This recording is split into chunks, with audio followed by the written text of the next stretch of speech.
ಎಕ್ಕ ಆ ರೀತಿ ಏನಾದರೂ ಮಾಡ್ಬೋದಾ? ಇಲ್ಲ, ನಾವು ಕನ್ನಡ ಮಾತ್ರ ಕಾನ್ಸಂಟ್ರೇಟ್ ಮಾಡ್ತಾ ಇದ್ದೀವಿ.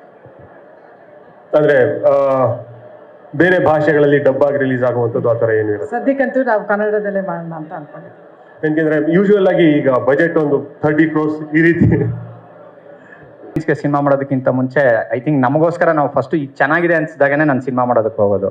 ಸೊ ಇದು ನನಗೆ ನಾನು ಸಿನಿಮಾ ಮಾಡಿದಾಗ ಒಪ್ತಾರೆ ಅನ್ನೋ ಒಂದು ನಂಬಿಕೆ ಬರುತ್ತಲ್ಲ, ಇದನ್ನ ಒಪ್ಕೊಂಡು ಅಪ್ಕೋತಾರೆ ಅಂತ ಇದ್ದಾಗಲೇ ನಾವು ಸಿನಿಮಾ ಮಾಡೋದಕ್ಕೆ ಹೋಗೋದು ಆ್ಯಂಡ್ ಕತೆ ಮಾಡೋದಕ್ಕೆ ಹೋಗೋದು. ಆ್ಯಂಡ್ ಅದಕ್ಕೆ ಏನೇನು ಕೆಲಸ ಬೇಕೋ ಅದನ್ನ ಅಷ್ಟು ಮಾಡಿದ್ದೀವಿ.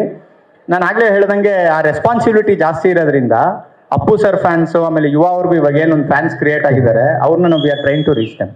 ಅವ್ರನ್ನ ನಾವು ಕೇಟರ್ ಮಾಡ್ತೀವಿ. And not just fans, Kannada audience ನಾವು ಕೇಟರ್ ಮಾಡೋದಕ್ಕೆ ಟ್ರೈ ಮಾಡ್ತಾ ಇದೀವಿ. ನಾವು ಫ್ಯಾನ್ಸ್ ಇದು ಪ್ರಾಬಬ್ಲಿ ಆಡಿಯನ್ಸ್ ಕೂಡ ಫ್ಯಾನ್ಸ್ ಆಗಕ್ಕೆ ಶುರು ಮಾಡ್ತಾರಲ್ಲ ಆಮೇಲೆ.